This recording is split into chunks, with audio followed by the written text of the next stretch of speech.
This is so sketchy. All right, guys, so we got Blake in front of me. He's driving 4 hours from Florence, Alabama to pick up a ranch hand for his Duramax, but he was kind enough to stop by and pick up this ranch hand for me, and we are driving down the highway. It's kind of sketchy, but catch up with you guys here in just a second. Oh man, he's pulling off the road.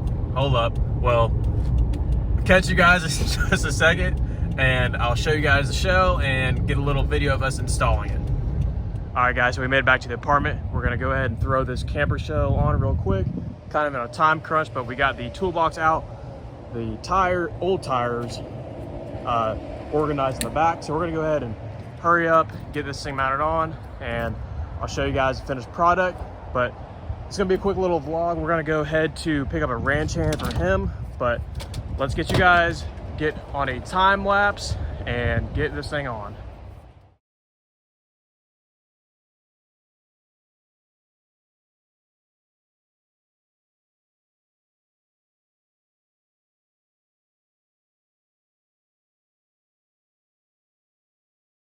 Well, there you guys have it. I love it. I think that looks good. Got everything in the back.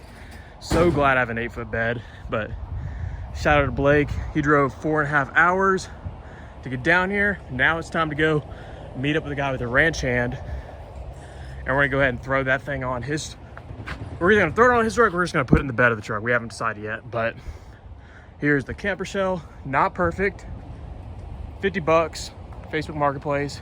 Does not have the glass back there, so we're gonna have to find something for that, but we don't have time to secure it right now. We're gonna leave it right here, but as of now, that's gonna be it for the camper shell.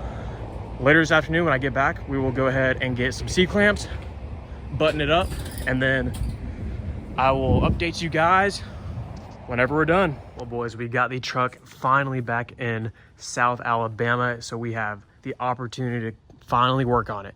As you guys saw in the previous cuts of the video, I know it's kind of all over the place, but we got the camper shell on and we have it C-clamped. Don't have the weather strip in it yet, but that is going to be coming soon. But as for now, we're going to go ahead and do something kind of fun with it. I've only gotten to put the tires on, which I did not get any clips on, unfortunately, but let's go ahead and deal with this grill. So these inserts luckily still have the tabs where we can screw these in with some self-tappers, and let's go ahead and throw those on and transform this look of the front end a little bit. I know it ain't really driving right now, but let's go ahead and take care of this stuff, throw these little inserts on, and it should look pretty dang good.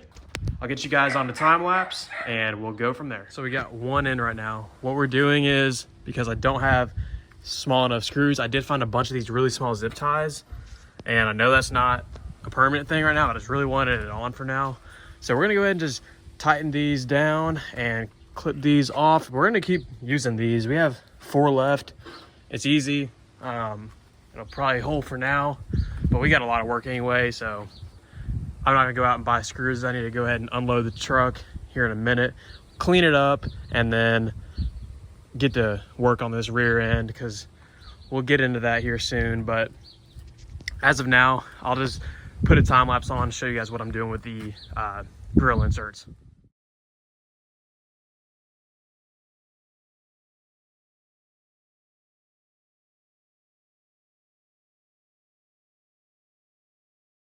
So the grill inserts are in, sort of.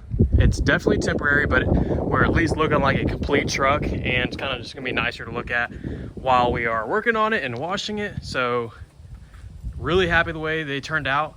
I'm not the biggest fan of how they're kind of like silver. I know the factory ones don't really look like that, and obviously it's not super secure. I'm missing a couple zip ties, but once I get screws in there, it'll all be straightened out and everything. But for now, what I want to do is I'm probably gonna take off the truck and then wash it, but I'm kind of thinking about just doing it on the trailer for now. There's a few things I want to touch. This is obviously not the original paint job. About 30 years ago, it looks like somebody repainted it and they did a clear coat, and it definitely looks like rattle can, but there's like splotches of clear coat. And right here, there's not any clear. What I want to do is see if I can't take some very fine sandpaper or steel wool and see if I can't get some of that splotchiness out and kind of give it that patina look. But this is the worst side. I want to try to eliminate all of these spots right here and see if I can get it one solid red color. And once we do that, I think it'll look a million times better. But that's the only thing I don't like about it. It's got a lot of like stained on the white paint. Hopefully we can get that out. It definitely needs to be pressure washed, and probably gonna use a Comet wash as well, but we will see. But definitely have a lot of work to do. Once I get it off the trailer and cleaned up, I will catch up with you guys and we will tackle the rest of this truck. So we're here at the coin wash. We're gonna go ahead and give it an initial wash here because I didn't want to get all the mud and oil all on my driveway. So we're gonna go ahead and wash it here real quick, see what this thing looks like. I've never washed it. I've had it for about 2 months now, but it's been pretty much sitting stagnant. But let's go ahead and see if we can't get all this gross like staining off and see what this thing looks like once it's all cleaned up.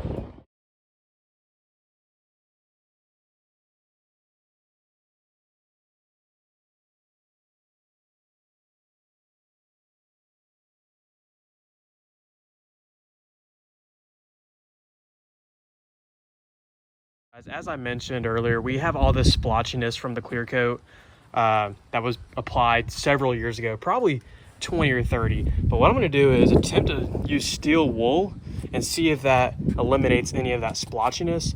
But overall, after I washed it, it actually came out great. So that's kind of what we're going to be doing. I'll set you guys up on a time lapse and we'll see what kind of progress we can get with it.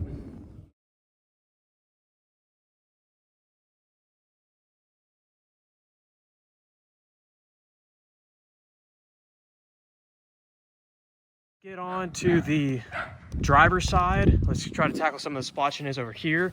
We have the majority of it on the door and some on the fender, but I think it's gonna turn out really good. But let's go ahead and knock this out.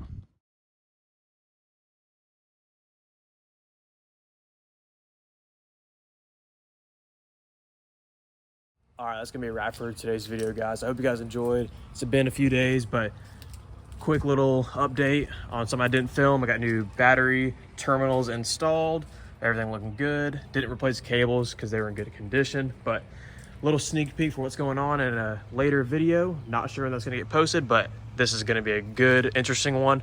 Hopefully that's up in the next couple of weeks whenever we get the parts in the mail. But hope you guys enjoyed, and I'll catch you guys on the next one.